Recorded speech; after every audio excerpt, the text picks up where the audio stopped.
प्यारे दोस्तों, आज हम आपको एक नान बाई और मछली का वाकया सुनाने वाले हैं। मछली के पेट से ऐसा क्या निकला जिसे देखकर आप भी हैरान रह जाएंगे। अगर आपने वीडियो को लाइक नहीं किया तो इसे लाइक जरूर करें। तो आइए बिना वक्त खराब किए वीडियो को शुरू करते हैं। ईरान के एक बादशाह की आदत थी, वो रातों को भेष बदल कर निकल जाता था ताकि अपनी रियाया की हालात मालूम कर सके, लोगों के हालात को देख सकें कि कौन खुश हैं और कौन परेशान हैं। एक रात बादशाह फकीराना लिबास पहनकर महल से निकला और बाजारों में घूमता फिरता एक नान बाई की दुकान के करीब से गुजरा। दुकान के अंदर रोशनी हो रही थी। बादशाह ने चुपके से अंदर झांका तो क्या देखता है, नान बाई मुसल्ले पर बैठा हुआ दुआ मांग रहा है। उसकी आंखों से आंसू जारी है और वो कह रहा है, ऐ मेरे परवरदिगार, तू ही हमारा पैदा करने वाला है, तू ही हमें पालने वाला है, हमें हर दम तेरा ही आसरा है, तुझ पर ही भरोसा है, तू बड़ा कादिर है, तू हिकमत वाला है, जो कुछ तू चाहता है वही होता है। हम तेरे हुक्म के आगे गर्दन झुकाते हैं और तेरी रजा में राजी होते हैं। नान बाई बार बार यही अल्फाज दोहराता रहता था। बादशाह उसकी यह हालत देखकर निहायत हैरान हुआ और दिल में कहने लगा कि खुदा का ऐसा फर्मा बरदार और इबादत गुजार बंदा मैंने अपनी रियाया में आज तक नहीं देखा। मगर सवाल यह है कि जो अल्फाज ये नान बाई अपने मुंह से निकाल रहा है, क्या उन पर अमल भी करता है? मुझे चाहिए कि उसका इम्तिहान लूं और देखूं कि वो किस कदर खुदा पर भरोसा करने वाला है। अगर ये इस इम्तिहान में पूरा उतरा तो मैं उसकी वो इज्जत अफजाई करूंगा कि तमाम रियाया में आज तक किसी को ना हुई होगी। ये सोचकर बादशाह ने दुकान का दरवाजा खटखटाया तो नान बाई मुसल्ले तह किया और उठकर देखा। जैसा कि हम पहले ही बता चुके हैं कि बादशाह उस वक्त फकीर के भेष में था, लिहाजा नान बाई ने बड़ी नरमी से उससे पूछा, क्यों भाई, तुम कौन हो और क्या चाहते हो? तो बादशाह ने कहा, मियाँ नान बाई, हम फकीर हैं, अभी अभी तुम्हारे शहर में दाखिल हुए हैं, हमें खाने को रोटी दे दो, लेकिन रोटी की कीमत अदा करने के लिए हमारे पास पैसे नहीं हैं। हाँ, ये अंगूठी तुम्हें दे देते हैं, इसे बतौर अमानत रख लो। जब हम रोटी की कीमत देने आएंगे उस वक्त अंगूठी तुमसे वापस ले लेंगे। नान बाई ने कुछ कहे बगैर अंगूठी लेकर एक रोटी फकीर को दे दी और फकीर रोटी लेकर दुआएं देता हुआ वहां से चला गया। नान बाई ने फकीर के सामने ही अपनी रेजगारी वाली संदूक में बेपरवाही के साथ डाल दी। अगले दिन सुबह होते ही बादशाह ने वजीर को हुक्म दिया कि फला मोहल्ले में एक नान बाई की दुकान है, उस दुकान पर जाओ और उसके रेजगारी वाली बंदूक में हमारी अंगूठी रखी हुई है, किसी तरकीब के साथ उसे निकाल कर ले आओ और खबरदार नान बाई को उसके बारे में शक व शुबा ना हो। बादशाह का हुक्म सुनकर वजीर ने 2 सिपाहियों को साथ लिया और उस बाजार में जा पहुंचा जहां नान बाई की दुकान थी। उसने दुकानदारों के बांट देखना शुरू कर दिए और कहा, हमें इल्म हुआ है कि बाज दुकानदारों के बांट दुरुस्त नहीं है, वो ग्राहकों को कुछ चीजें कम तोल कर देते हैं। मजीद उसी तरह से मुआयना करता हुआ नान बाई की दुकान पर आया और उसके बांट देखे, वह सब के सब सही थे। वजीर ने कहा, मियाँ नान बाई, तुम्हारा वो तराजू कहाँ है जिसे तुम आटा तोलते हो? नान बाई ने जवाब दिया, वो तराजू दुकान के पिछले हिस्से में रखे हुए हैं, मैं अभी हाजिर करता हूँ। ये कहकर जैसे ही नान बाई दुकान के पिछले हिस्से में गया तो वजीर ने फुर्ती से नान बाई का संदूक खोलकर बादशाह की अंगूठी उसमें से निकाल ली और अपनी जेब में रख ली। इतने में नान बाई वो तराजू लेकर आया। वजीर ने यूं ही तराजू सरसरी तौर पर देखा भाला और यह कहकर अगली दुकान पर चला गया, तुम्हारे सब बांट और तराजू बिल्कुल ठीक ठाक है। फिर वजीर ने बादशाह को अंगूठी ले जाकर दे दी। बादशाह ने अंगूठी अपनी उंगली में पहन ली। फिर एक गुलाम को भेजा कि नान बाई को बुलाकर ले आओ। नान बाई उसी वक्त बादशाह के सामने हाजिर हुआ और ये देखकर हैरान रह गया कि ये तो वही शख्स है जो पिछली रात फकीर के भेष में मेरे पास आया था। बादशाह ने कहा, मियाँ नान बाई, माफ करना, पिछली रात हम ही भेष बदल कर तुम्हारे पास आए थे और रोटी के बदले में अपनी अंगूठी गिरवी रख कर चले गए थे। अब मेहरबानी करके अपनी रोटी की कीमत ले लो और हमारी अंगूठी वापस कर दो। यह सुनकर नान भाई भागा भागा अपनी दुकान में गया और रेजगाली वाला संदूकचा खोल कर देखा तो उसमें से अंगूठी गायब थी। वो उल्टे कदम वापस आया और बादशाह से अर्ज करने लगा, जहाँ पना वो अंगूठी आपके सामने ही मैंने संदूकचे में डाल दी थी, लेकिन मालूम होता है कि कोई चोर चुरा कर ले गया है। मैं आपके सामने हाजिर हूँ, जो सजा कहेंगे भुगतने के लिए तैयार हूँ। नान बाई की बात सुनकर बादशाह ने गुस्से से कहा, क्या अंगूठी नहीं है? जरूर तुम झूठ बोल रहे हो। देखो, 10 दिन के अंदर अंगूठी पेश करके अपनी रोटी की कीमत ले जाओ। अगर इस मुद्दत में तुम अंगूठी पेश करने से कासिर रहे तो तुम्हारा सर कलम कर दिया जाएगा। अब तुम यहाँ से जा सकते हो।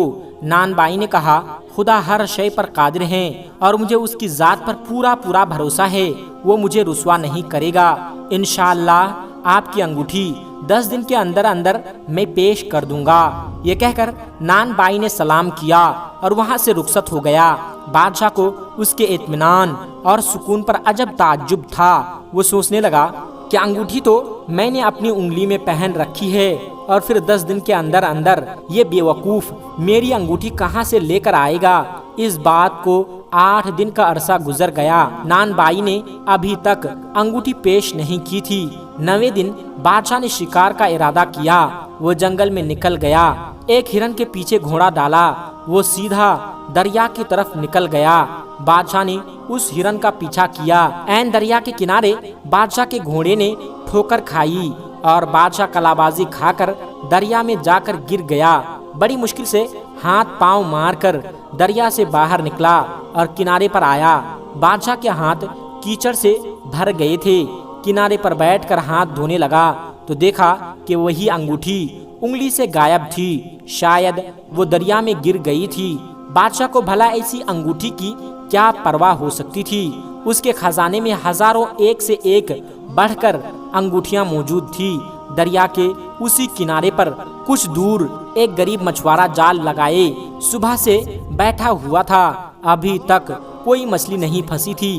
वो दिल ही दिल में कह रहा था, अगर खाली हाथ गया तो बाल बच्चे भूखे ही सोएंगे।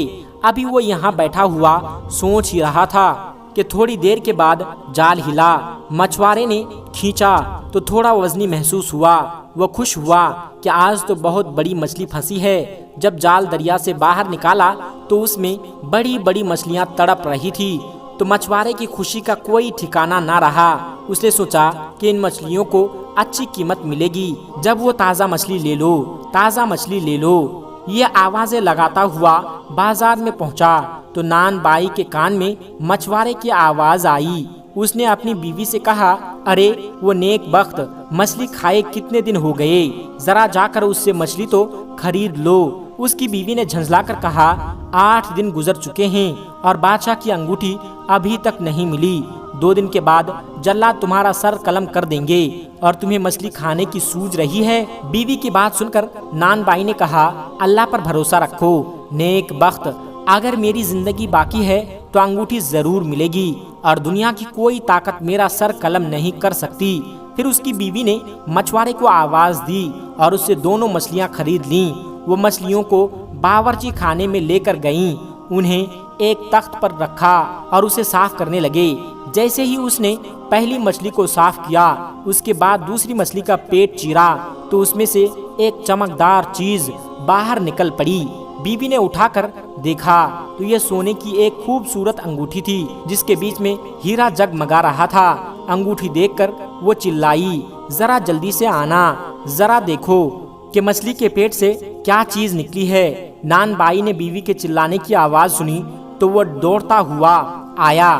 बीवी ने उसे अंगूठी दिखाई और नान बाई ने उसे पानी से धोकर साफ किया और पहली नजर ही में वो उसे पहचान गया कि ये बादशाह की वही अंगूठी है जो संदूक में से गुम हो गई थी। वो फौरन सजदे में गिर पड़ा और देर तक रो रो कर खुदा का शुक्र अदा करता रहा। फिर नान बाई उसी वक्त शाही महल की तरफ روانہ ہوا اور بادشاہ کو اپنی آمد کی اطلاع کر آئیں اور بادشاہ نے اسے آنے کی اجازت دے دی۔ نان بائی بادشاہ کے سامنے جا کر کھڑا ہوا، سلام کرنے کے بعد ہاتھ باندھ کر ادب سے کھڑا ہو گیا۔ اسے دیکھ کر بادشاہ نے کہا، جو مہلت ہم نے تمہیں دی تھی اس کے ختم ہونے میں ابھی 2 دن باقی ہیں۔ معلوم ہوتا ہے کہ ہماری انگوٹھی تم تلاش نہیں کر سکے اور مزید مہلت لینے کے لیے آئے ہو، لیکن اب ہم تمہیں 1 دن کی مہلت دینے کے لیے تیار نہیں ہیں۔ نان بائی نے بادشاہ کی بات کا کوئی جواب نہ دیا اور آگے بڑھ کر وہی انگوٹھی بادشاہ کے سامنے پیش کر دیں۔ بادشاہ نے انگوٹھی پر نظر ڈالی تو حیرت سے اچھل پڑا۔ وہ بار بار انگوٹھی کو الٹ پلٹ کر دیکھ رہا تھا اور حیران ہو رہا تھا کہ یہ وہی انگوٹھی ہے جو دریا میں گری تھی یا کوئی اور ہے، لیکن نہیں، یہ وہی انگوٹھی تھی۔ حیران ہو کر بادشاہ نے کہا، خدا کی پناہ، یہ انگوٹھی تمہیں کہاں سے ملی؟ بادشاہ ایک دم سے چلا اٹھا، یہ تو ہماری انگلی سے نکل کر دریا میں جا گری تھی۔ بادشاہ کے منہ سے یہ بات سن کر اب نان بائی بھی حیران ہوا۔ اس نے ادب سے کہا، میں سمجھا نہیں، جہاں پناہ آپ کیا فرما رہے ہیں؟ انگوٹھی تو میرے صندوقچے سے گم ہوئی تھی۔ نہیں، بادشاہ نے کہا، ہم نے تمہارا امتحان لینے کے لیے اپنے وزیر کو تمہارے دکان پر بھیجا تھا۔ یہ انگوٹھی وہی صندوقچے سے نکلوا لی تھی اور تمہیں اس کا علم نہیں ہو سکا تھا۔ ہم دیکھنا چاہتے تھے کہ خدا پر تم جس ایمان اور بھروسے کا اعلان کرتے ہو کیا وہ سچ ہے، لیکن اب اس انگوٹھی سے ملنے سے مجھے یقین ہو گیا ہے تمہارا ایمان کتنا پکا ہے۔ اس کے بعد بادشاہ نے نان بائی کو سارا قصہ سنایا کہ کس طرح شکار کھیلنے گیا اور دریا کے کنارے اس کے گھوڑے کو ٹھوکر لگی اور وہ دریا میں جا کر گرا اور اسی دوران انگوٹھی اس کی انگلی سے نکل کر دریا میں گر گئی، جس کا ملنا محال ہی نہیں، ناممکن تھا۔ لیکن بے شک خدا ہر شے پر قادر ہیں۔ اب نان بائی نے بادشاہ کو بتایا، ابھی تھوڑی دیر پہلے ایک مچھوارا مچھلیاں بیچتا ہوا آیا تھا، میں نے اسے 2 مچھلیاں خریدی، ایک مچھلی کے پیٹ میں سے یہ انگوٹھی نکل آئی۔ نان بائی کی ساری باتیں سن کر بادشاہ نے نان بائی کو اپنے برابر تخت پر بیٹھایا، اسے انعام و اکرام سے نوازا۔ کچھ مدت کے بعد بادشاہ کو پتا چلا یہ نان بائی قرآن اور حدیث کا بہت بڑا عالم بھی ہے۔ بادشاہ نے اسے اپنے ملک کا سب سے بڑا قاضی بنا دیا۔ دوستو، آج کی ویڈیو میں فی الحال اتنا ہی۔ آج کی اس ویڈیو سے آپ نے ضرور کچھ نہ کچھ سیکھا ہوگا۔ آپ نے کیا سیکھا کمنٹ باکس میں جا کر ضرور کمنٹ کریں۔ اگر آپ نے ہماری ویڈیو کو لائک نہیں کیا ابھی لائک کر لیں۔ اگر آپ نے ہمارے چینل کو ابھی تک سبسکرائب نہیں کیا تو ابھی سبسکرائب کر لیں اور آئندہ آنے والے ایسے ہی دلچسپ ویڈیو کے لیے بیل آئیکن کو کلک کرنا نہ بھولیں۔ انشاءاللہ ایک اور نئی اور دلچسپ ویڈیو کے ساتھ آپ کی خدمت میں حاضر ہوں گے۔ تب تک کے لیے آپ اپنا اور اپنوں کا بہت زیادہ خیال رکھیے گا۔ السلام علیکم ورحمۃ اللہ وبرکاتہ۔